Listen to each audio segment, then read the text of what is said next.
छत्तीसगढ़ में इन दिनों साहित्य के रंग में रंगा हुआ है और नवा रायपुर के पुरखौती मुक्तांगन से शुरू हुआ साहित्य उत्सव अब पूरे शबाब पर है, जहां देश प्रदेश के 120 से ज्यादा साहित्यकार, कवि और कलाकार साहित्य संस्कृति पर मंथन कर रहे हैं। ये मंच न सिर्फ छत्तीसगढ़ को नई साहित्यिक पहचान दे रहा है, बल्कि प्रदेश के क्षेत्रीय साहित्यकारों और कलाकारों के लिए भी बड़ी सौगात बनकर सामने आया है। अलग अलग इलाकों से पहुंचे कलाकार इस आयोजन को लेकर उत्साहित नजर आ रहे हैं और अपनी रचनाओं के जरिए छत्तीसगढ़ की सांस्कृतिक विरासत को देश के सामने रख रहे हैं। छत्तीसगढ़ के अलग अलग हिस्सों से आए कलाकारों से बात की हमारे ब्यूरो ने, सुनिए।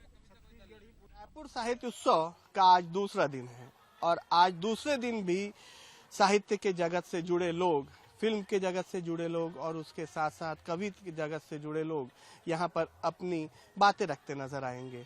खास बात यह है कि इस साहित्य महोत्सव में छत्तीसगढ़ के क्षेत्रीय साहित्यकारों को भी एक बड़ा मंच दिया है और वो मंच इसलिए बड़ा मैं कह रहा हूँ क्योंकि जो छत्तीसगढ़ तक सीमित थे साहित्यकार, अब उन्हें देश में भी जाना जाएगा। उनके साहित्य के बारे में लोगों को एक रुचि होगी कि कैसे छत्तीसगढ़ के साहित्य अपनी साहित्यिक लिखते हैं और क्या उसमें खास रहता है। मेरे साथ जो तमाम लोग हैं ये छत्तीसगढ़ के अलग अलग जिलों के साहित्यकार हैं। हम चाहे बेमेतरा की बात करें या फिर राजिम की बात करें या फिर गरियाबंद या अन्य क्षेत्र की बात करें, अन्य जिलों की बात करें, वहाँ के साहित्यकार रायपुर में है, नवा रायपुर पुरखौती मुक्तांगन में है और यहाँ पर आज वो अपनी साहित्य के बारे में और साहित्य को लेकर चर्चा करते नजर आएंगे। हमारे साथ कई लोग हैं, हम पहले उनसे ही बात करते हैं। आपका शुभ नाम क्या है, कहाँ से हैं? रामानंद त्रिपाठी। कहाँ से हैं आप? बेमेतरा से। त्रिपाठी जी, कैसे देख रहे हैं इस साहित्य उत्सव को, क्योंकि एक बड़ा मंच मिला है? बहुत जबरदस्त उत्साह है। छत्तीसगढ़ के साहित्यकारों के लिए एक बहुत बड़े उपलब्धि है।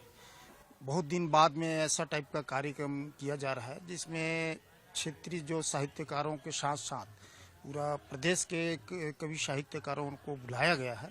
एक कुंभ है, साहित्यिक कुंभ है। इस कुंभ में हम लोग सब नहाने आए हैं। अब बीच में तो राजिम कुंभ भी होने वाला है और वहाँ प्रयागराज में भी अभी कुंभ हुआ था। ये साहित्यिक महाकुंभ है। इस कुंभ में सब कोई डुबकी लगाना चाहते हैं। आपका शुभ नाम क्या है, आप कहाँ से हैं? जगदीश सोनी बिरला।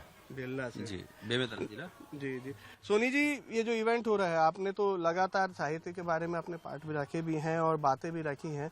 इस इवेंट को जिस तरीके से अभी त्रिपाठी जी ने बताया कि ये कुंभ है, कुंभ में कई ऐसे लोग आ रहे हैं जिनसे सीखने को भी मिलेगा और उनको अपनी जानकारी भी। अभी तक आप लोग छत्तीसगढ़ तक भर सीमित थे, लेकिन इस कुंभ के माध्यम से आप पूरे देश भर में जाने जाएंगे और लोगों से आपको कुछ सीखने को भी मिलेगा। जी जी, बिल्कुल सीखने को मिलेगा। साहित्यकार तो समाज का ही सर्जक है। जी जी। तो साहित्यकार समाज के लिए ही जीता है, तो इसलिए साहित्यकारों को अब बड़ा मंच मिल रहा है। देश में जाना जाएगा तो हम लोगों के लिए गर्व की बात है और इस देश को परिचय देने के लिए जो माध्यम बना है वो रायपुर साहित्य उत्सव के माध्यम से हम देश में जाने जा रहे हैं। तो ये माननीय मुख्यमंत्री जी के लिए बड़ी बात है। उनको धन्यवाद है कि ऐसे कार्यक्रम छत्तीसगढ़ में करके हम छत्तीसगढ़ के साहित्यकारों को जो एक स्थान दिया है, एक सम्मान दिया है, उसके लिए उनको साधुवाद है। बहुत बढ़िया है जी। छत्तीसगढ़ की महिला साहित्यकार भी है हमारे साथ। आप कहाँ से हैं और क्या नाम है? जी, मैं सरोज कंसारी, नयापारा राजिम से हूँ। महिलाओं को साहित्य में एक अलग रूप में देखा जाता है, उनकी एक अलग साहित्यकारी देखने को मिलती है। अनुभव, ज्ञान, विचार, इसमें आप लोग अपना सामने रखते हैं। जो ये इवेंट हो रहा है 3 दिनों का, आज दूसरा दिन है, आप दूसरे दिन यहाँ आई हैं, आप भी अपनी बातें यहाँ रखेंगी।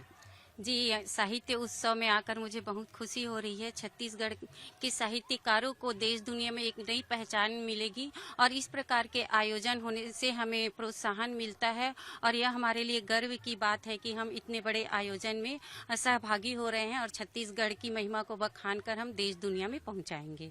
आप क्या कहना चाहेंगे, कहाँ से? सबसे पहले तो आप ये बताइए। मेरा नाम नरेंद्र कुमार साहू है, मैं नया रायपुर से हूँ। हाँ, आप यहीं से? मतलब मैं लोकल हूँ, यहीं से हूँ। जी जी।